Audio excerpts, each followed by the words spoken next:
The construction of stations asks for energy, ore and teladianium. There really isn't any secret build order which you must stick to or be doomed. In fact, I am using this first sector to be very versatile. I build up stocks on certain goods, then set the dock agents to ignore those stations through the factory station parameters, empty their storage out and deconstruct them to make space for something else. You can do that with the additional commands for the factory's command console. This will even give you a resource refund. So don't overthink which stations you should build. It is rather the later sectors that I like to dedicate to certain productions and generally don't change their factories later on. Now let's take a closer look on what could be helpful in your first sector. The research station is a no-brainer. You should get that soon. Same goes for a solar power plant. It doesn't need crystals like in vanilla, and energy cells are a bit more expensive in Mayhem. All factories need them and your ships use it as jump fuel. Maybe if your sector has really low sun strength, it's maybe better to buy it, but I don't know, why did you choose that place then? As I already said, ore is pretty abundant and cheap. You don't really need a mine for that in your first sector. Teladianium is a bit less available it seems, and you can only get it from the lizards themselves. Depending on your factory support and how fast you plan to expand, I would go for 2 to 4 factories. We can build up quite the stockpile and it only needs energy, which is free after you've built your first solar plant or 2. A satellite factory is good to build up a small stockpile.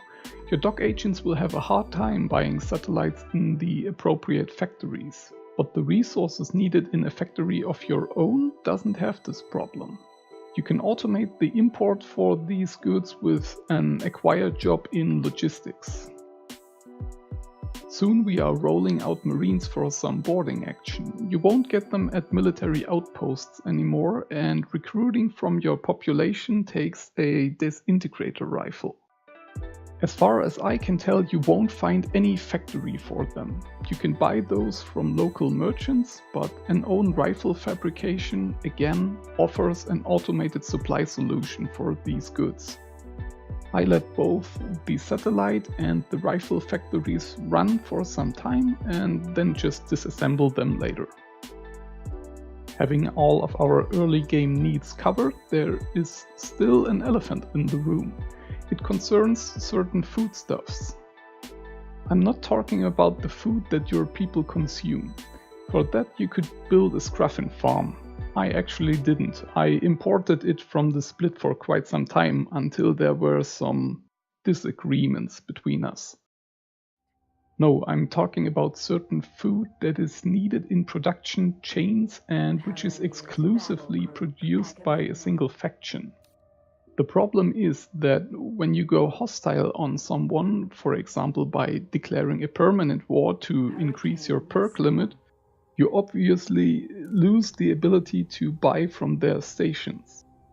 There are some cases where they might have lost a sector to another race and the old food factories were taken over, but in general you cannot buy certain goods in large quantity and an automated manner when you're enemy to the sole producer. And when you only realize that later in the game and suddenly need a large amount quickly, it can get a little wonky. The whole matter concerns Meatsteak kahunas, bofu, and soy husk.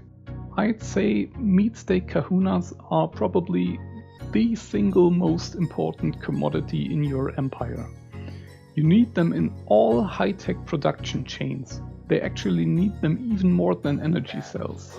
And they're also used for construction of light weapons, like fighter weapons. Trust me, don't underestimate how much juicy meat you need as a space emperor.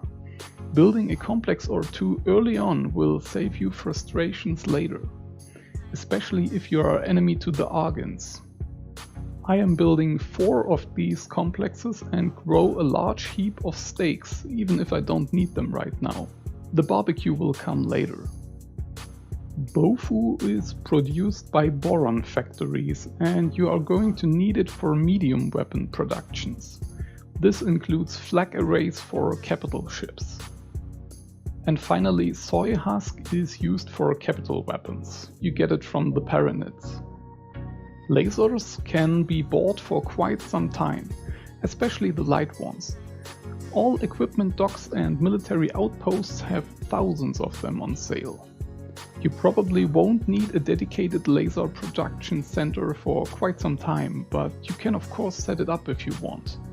It can also provide a good passive income. So there you have it. The first sector is suited for production of some energy, station building components, satellites, rifles for your future marines, and a small stockpile of meatsteak kahunas. And then think about which wares you might block your access to in the future. Produce even more meatsteaks already if you are going after the Argons. A bit of BOFU and soy husk if you plan to anger the Borons or Paranid. If I remember correctly, satellites also use the Paranid's Majaglit, and rifles need Restar oil from the Split dynasties. Check that before you go cuckoo crazy with them. You might build your first orbital weapons platform. They are great to camp the gates and take out raiding parties. They will also come in handy when the OCV is coming after your colony. When you have built a research station, you should start researching your preferred trading ship that you want to use for your dock agents. As I said, you might want to get a design with high speed and cargo. Otherwise you may get problems later on in keeping your factories running, especially mines which use a ton of energy cells. The early research projects are fairly easy to get. When you don't have anything that you want right now, you can start to research some marine improvements. I recommend to start out with fast action, then proceed with shield expertise and silent warriors. More on that in the next videos. I'm going to cover active looting, also known as piracy, and shipboarding.